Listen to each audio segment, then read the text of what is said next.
film you are watching is The Negro Soldier, a 1944 documentary produced by the U.S. Army's Special Services Division and Hollywood's famed director Frank Capra. The film chronicles accomplishments by African Americans throughout American history, emphasizing their participation in U.S. armed conflicts dating from the American Revolution to World War II. Although the order for desegregation of the military services did not occur until 1948 and took many years to implement, The Negro Soldier represents an early effort by the Army to use film to show the significant contributions of African Americans to the U.S. war effort. In 2011, The Negro Soldier was chosen to be preserved in the National Film Registry of the Library of Congress. This film's place in history was ensured by the specialized work of the Motion Picture Sound and Video Branch and the Special Media Preservation Laboratory of the National Archives and Records Administration. We are the caretakers of one of the largest audiovisual collections in the United States, and whether it's footage of the Bay of Pigs invasion, or sound recordings of the interrogation of Nazi war criminals, or a documentary film on the apprehension of Bonnie and Clyde, it is our mission to preserve and make available to the public our government's historic images and sounds. In order to see how this is done, we'll follow the life cycle of the classic documentary film, The Negro Soldier, from the time of its arrival here at the archives to its place on the shelf in the research room and into our online catalog, where it will be available to researchers both here in the United States and around the globe. The processing work begins when the accession containing The Negro Soldier arrives at the archives and the film cans are unboxed. Some government agencies send thousands of films at the same time, and other times we only get a few, and you never know what you're going to find. Sometimes the boxes are filled with old, rusty metal film cans with no identification. And other times the films are neatly packed in a box with a full set of titles and film formats, and if we're really, really lucky, a full set of descriptions. After initial appraisal agreements are finalized between the archives and the federal agencies that created them, we use our own established criteria in our evaluation of each film. This helps us make retention and disposal decisions. For example, does the film document important activities of the agency? Is this a film that would exist at another library or archive? Are important people captured in the movie? These are all the kinds of things we take into consideration. The first step in the processing workflow is to identify the title of the film, see if it exists anywhere else in our holdings, gather together all the film's elements, and label them with an identifying number that will remain with all components of the film when it is later recanned, shelved, and cataloged. An inventory is drawn up that captures all of this information.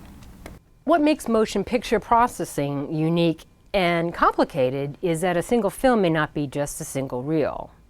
A movie may have its visuals on several reels, with its narration and its music tracks also on several reels. So a single film could have enough components to fill up 1 or 2 boxes. Now, in the case of The Negro Soldier, we have a film that plays out over 5 reels, with its soundtrack and its visuals combined on a single strip of film. Our film is now ready for its next destination, the Preservation Laboratory. Welcome to the Motion Picture Preservation Lab. We have 6 enthusiastic staff members with the specialized skills that enable the National Archives to preserve and protect America's historic motion picture collection.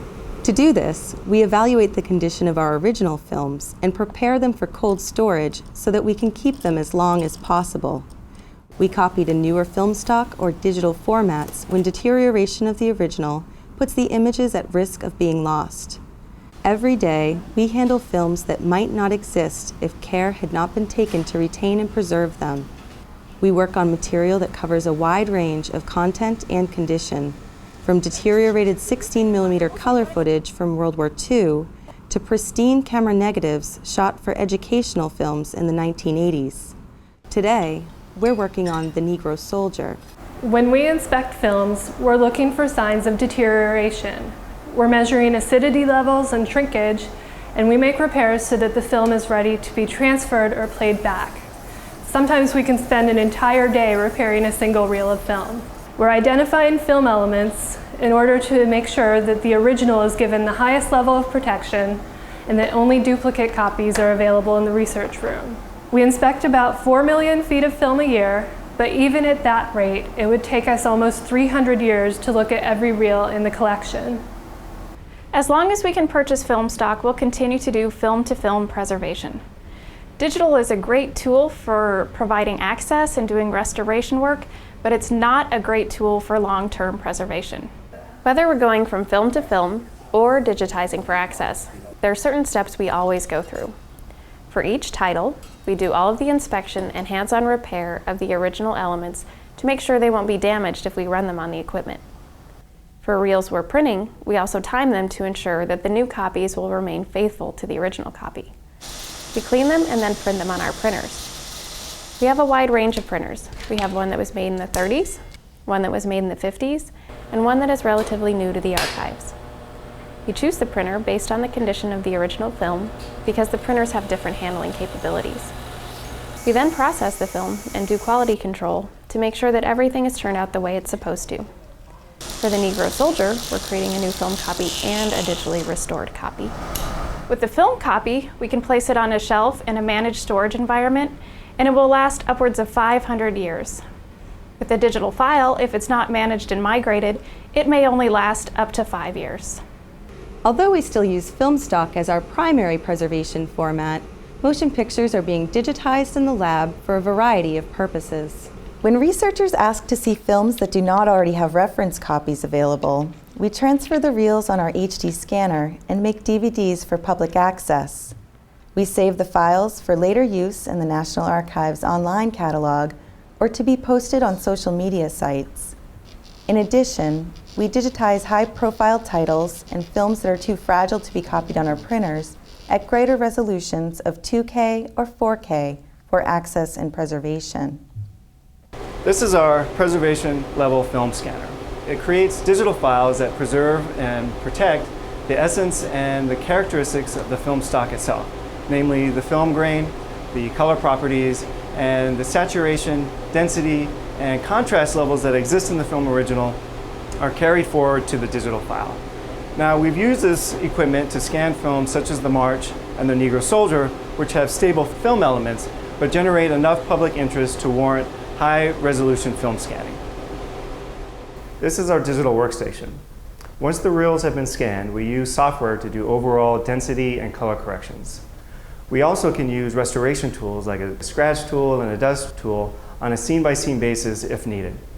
Once preservation projects have been completed, we preserve the raw and the corrected file permanently. Now that the Negro Soldier has been inspected, cleaned, and copied, it is ready for its next step, description.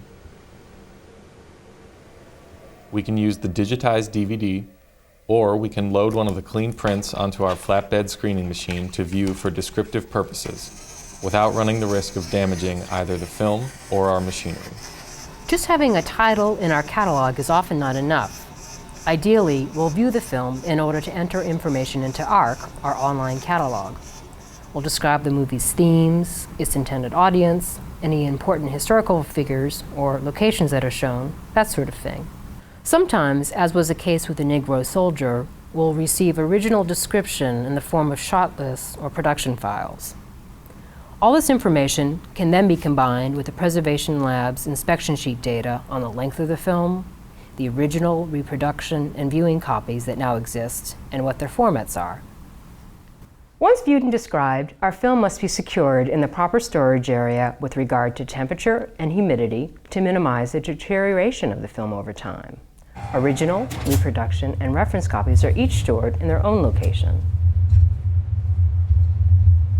Archival Preservation color film is typically stored in a vault at 25 degrees Fahrenheit, 30% relative humidity. This colder temperature prevents color film from fading over time. Our black and white reproduction copy of the Negro Soldier, however, will be stored at a much warmer temperature, 65 degrees Fahrenheit, 30% relative humidity. With one or more viewing copies available in our research room. Researchers who come here can view this or other films on our flatbed screeners, or watch reference video cassettes and DVDs on our players. In most cases, researchers can make copies by using their own equipment or by using equipment available in the research room. The access we provide to government films at the National Archives is unparalleled. We get researchers in from all over the world who are amazed at the availability of our holdings. The National Archives has now completed its work on the Negro Soldier. The original film will stay preserved on our shelf with multiple copies on hand for duplication and viewing. Its message will be saved for current and future historians, educators, and documentarians. Anyone with an interest in this subject, or countless other topics, both national and international in scope, can visit our facility in College Park, Maryland, or access our holdings online.